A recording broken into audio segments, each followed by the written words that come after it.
Et puis on a un invité de marque ce soir, la botte impériale de Riss Orangix. Kad Merad est en notre compagnie avec Philippe. On est ravis de vous recevoir, Kad, à cette mi-temps C'est de gentil match. pour mon ancien club de Riss, ils vont être contents. Je pense qu'ils sont devant la télé. Il faut quoi? Attends. Oui, la botte impériale, oui. C'est pas un restaurant chinois, c'était mon surnom à l'époque. Voilà. Bonsoir mesdames et messieurs. Bonsoir. Vous tapiez loin et fort alors à l'époque. Bah, à l'époque c'était loin, mais aujourd'hui ça paraîtrait pas loin. Non, mais 45 mètres je pense, oui. Oui quand même. Bah oui, mais bon, on était quand même en 3e division, le Fédéral 3 aujourd'hui. Et c'était un club, il y a une très belle école de rugby. Voilà, il y a une belle école et on a appris, on a travaillé. Moi j'ai fait pratiquement de poussin jusqu'à senior à Riss Orangix. Après voilà, j'ai dû m'arrêter. Mais je sais que ça se voit plus, que j'étais rugbyman. Mais... Il est très large d'épaule, Kad. Oui. Alors je sais que vous êtes un passionné, évidemment. Vous avez suivi le 15 de France pendant tous ces test matchs. Qu'est-ce que vous dites de cette première mi-temps? Eh bien, comme je vous disais tout à l'heure, moi je me régale. Je ne sais pas si chez eux les gens se régalent aussi. Je me régale de l'équipe de France surtout. Je la trouve pleine d'éclat, je la trouve créative, je la trouve risquée, elle prend des risques. Alors on a fait une connerie dès l'entame du match. S'il n'y a pas cet essai, on est devant. Vous voyez, enfin, si je calcule bien. Ouais, oui. Le pauvre Morgan qui glisse sur sa pénalité, ce sont des choses qui arrivent. Donc s'il n'y a pas cet essai qui est un peu idiot, je trouve, enfin pas idiot, mais enfin c'est le jeu, c'est comme ça, on est devant et je trouve qu'on joue mieux, on est plus créatif. L'Afrique du Sud, c'est une très très grande équipe de rugby, donc c'est vrai que voilà, ça fait partie des meilleures équipes du monde. On sent bien le supporter. Mais moi j'y crois, non mais je crois sincèrement, et je pense que tout le monde, en voyant la première mi-temps, je crois qu'on va gagner le match. Voilà. Je me risque à y croire et de toute façon je suis avec vous. Enfin avec vous. Oui, restez avec moi parce que je voulais vous montrer quelque chose. Regardez, avec notre œil indiscret, on a réussi à rentrer dans le vestiaire de l'équipe de France. C'est la petite caméra qui regarde ce qui se passe dans les vestiaires pendant la mi-temps. On voit les joueurs de l'équipe de France, ils sont tout au fond.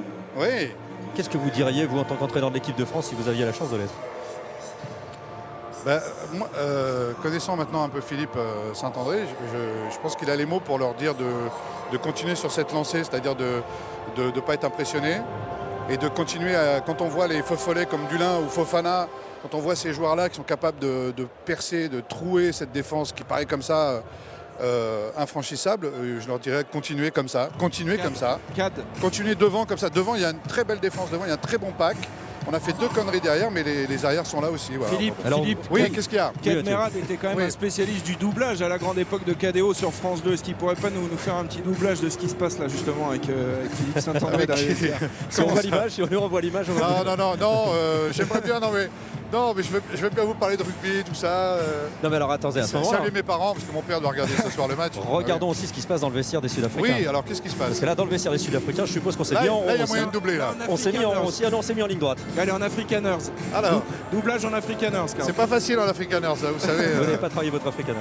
Non, j'ai pourtant tourné un film en Afrique du Sud avec Olivier. Le film s'appelait Safari. J'ai d'ailleurs été voir là-bas jouer Michalak à Durban, notamment, quand il était à l'époque des Sharks. Il a vraiment suivi alors. Ouais. Et oui, non, mais moi je suis. Voilà, mais c'est toujours un peu chez moi et discrètement. Là, c'est vrai que depuis le début de la tournée, je me suis retrouvé invité au premier match contre les Blacks. Ensuite, je suis allé au Havre pour les Tonga. Et comme j'aime bien cette équipe et que j'aime l'équipe de France depuis longtemps, mais là, j'ai eu l'occasion d'être vraiment concentré sur ce mois ici en France et de suivre les matchs. Je suis content de les voir et de voir à quel point ils sont.